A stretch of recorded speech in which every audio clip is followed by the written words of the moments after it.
everybody, it's Corn Harvest and we are making the viral corn ribs that are going on right now all over social media, except we're not using a dry rub and we're definitely not using butter and oil. We're using our sugar-free quick mix barbecue sauce. That's right. And first thing you're gonna do is peel your corn and cut the end off so that it's nice and flat. And these are an excellent party starter or a side dish on a protective diet. So I'm cutting the end off of the corn so that I have these two flat surfaces. And then you could cut this into two pieces, or you can just have at it just like this. I'm gonna give it a shot. You could just bang on this with your very sharp chef's knife, or use a rubber mallet. Jerry helped me out. He's like, use a rubber mallet. What are you doing? Killing yourself with that knife, trying to do it. So from now on, it's Jerry's job.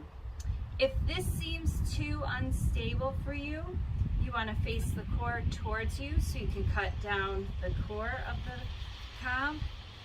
If it seems too unstable, like you're going to cut the corn off the cob, then cut it in half and do quarter ribs.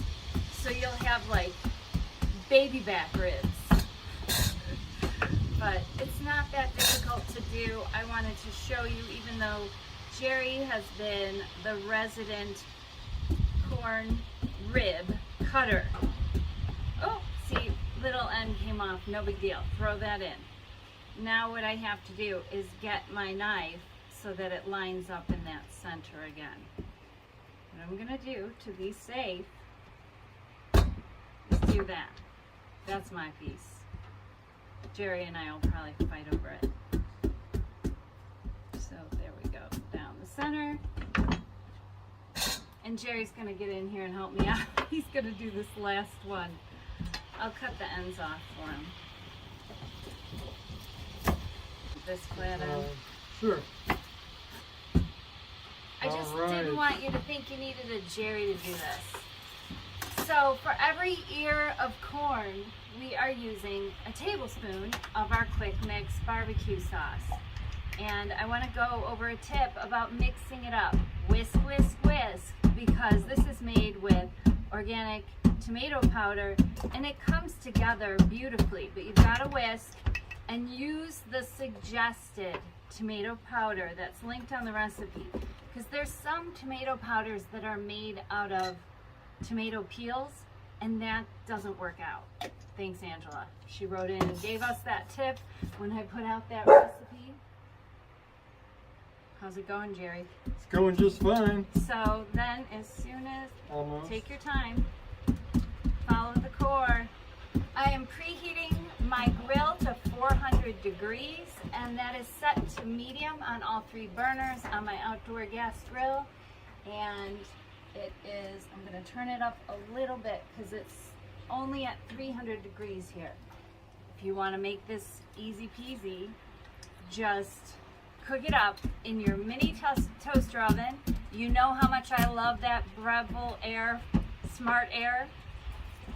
You could do it in there, and you're gonna set it to broil when you put it in. And those are gonna take 7 to 10 minutes in there. Or you could do your conventional oven. Do we need this anymore? Nope, well done with that. Thanks, Jerry. Sure He's thing. cleaning as he goes. I really appreciate that, you know. So toss, toss, toss. If you need to add more sauce, feel free. But this should do it, a tablespoon per ear of corn. You know, I like to be really precise when I'm helping you out with these recipes for protective diet education, because I know we have a lot of very fresh new chefs and we have junior chefs in our kitchen. Whole families on a protective diet together.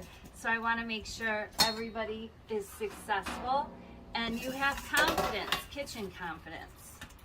So when we're putting it in the toaster oven, conventional oven, or the Breville Smart Air, we are broiling it, and I want the kernel side up because our goal with these is so that they char a little, so they look like barbecued ribs. And then I'm gonna put these broken ones on here just because it's easier than on the grill.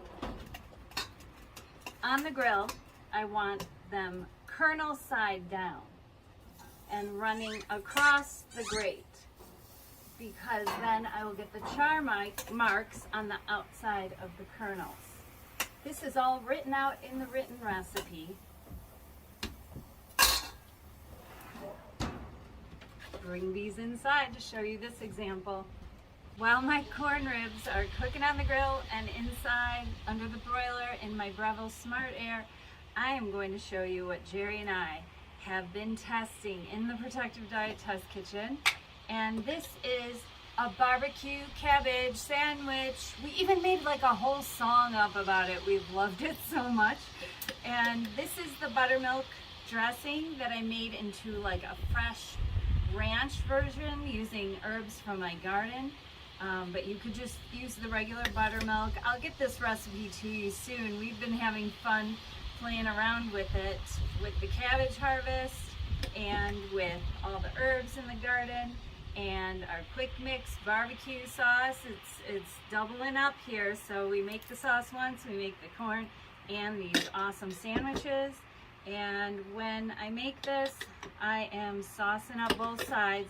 This is a Chicago style sandwich made whole food, plant-based, and sugar-free and oil-free, of course.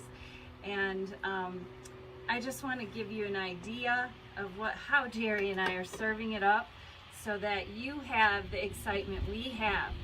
And you know, eating, it's more about the anticipation, I think, especially if you were accustomed to going out to eat all the time. So maybe this video will help work up some food excitement, because we definitely need it when we're eating this healthy on a protective diet. We mostly eat with our eyes. Could you grab me a towel, Jerry? And then this is the barbecue cabbage. And it looks like a shredded pork sandwich, basically, is what I was going for here. And Jerry eats 2 sandwiches. I eat one, and I always joke around because I want to stay smaller than Jerry, because at one time in my life, I weighed more than Jerry weighs today, like quite a bit. So I want to maintain what I got going on, and which isn't hard on a protective diet. And you know, we eat 1 meal a day, so that is for longevity, cancer prevention, muscle building, fast muscle building. You know all the reasons. We'll go through them in another quick video. If you're new to Jerry and I and protective diet and you're tuning into this video, there's a lot of videos about it. But anyway, so on top of this sandwich, what I added is kind of a spin on like a Vietnamese sandwich. I don't know if you've ever had this sandwich. If you have, you know exactly what I'm talking about. This is a pickled salad. So in here I have my garden cucumbers and carrots and onions, and sauerkraut was added, and the brine from pickled jalapenos. We have a recipe for those, or you could buy them in a jar. You can get them in organics. And that goes on top of the barbecued cabbage. So it's like this awesome, like sloppy mess of a delicious sandwich. That's what I'm going for. And Jerry doesn't mind that I make it even messier by putting way too much on the sandwich, because then whatever falls off the sandwich, we eat off the side. But look at how gorgeous this is. It's like, are you kidding me? Oh my gosh. Oh, wow, yum. Oh yeah, that's my idea of a good sandwich. So this recipe is going to be coming out to you soon. How's my timers? Oh, one more thing. 30 seconds left. Okay, awesome.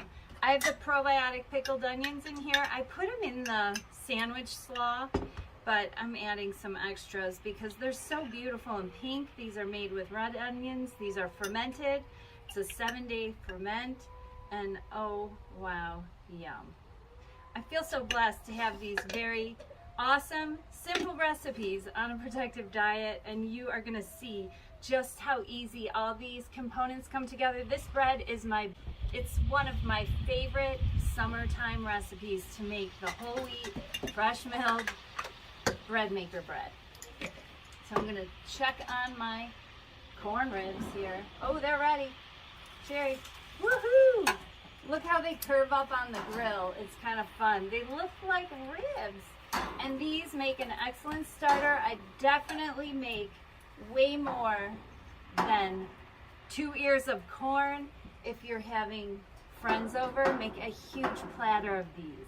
And they're gonna be really impressive coming out to them.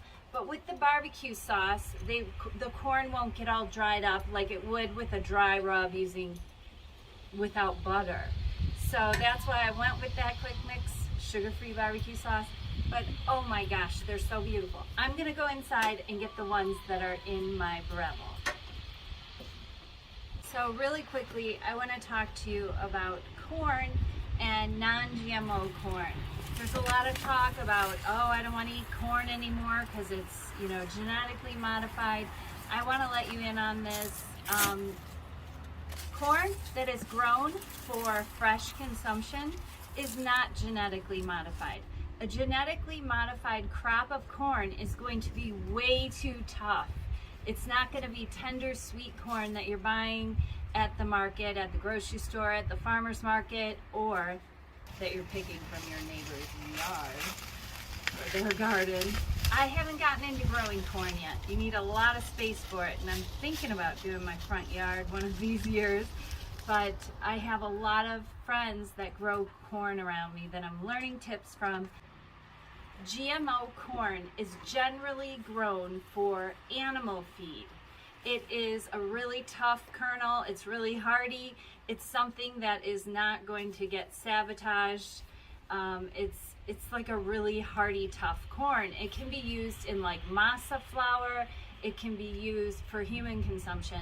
It can be used in corn tortilla chips. We don't eat those anymore. Those fried corn tortilla chips. We're fresh milling, or we're buying organic corn masa, or we're making our own. I make my own in a mill so that I know it's not genetically modified or sprayed with glyphosate. Now, saying that, always go for organic when you can, but as far as genetically modified, our corn that is consumed and sold for human fresh consumption like this, it is far too delicate of a corn to have the history of genetic modification. They do that to make a hardier crop that is not appealing for human consumption. So pick up some corn and get to these barbecued corn ribs. They sure are a lot of fun. And Jerry and I can't wait to make a ton of these with the harvest that's coming in and being shared with us, and share these back with them and surprise them of how fantastic a protective diet really is. Take care. And best of health, it's time to eat.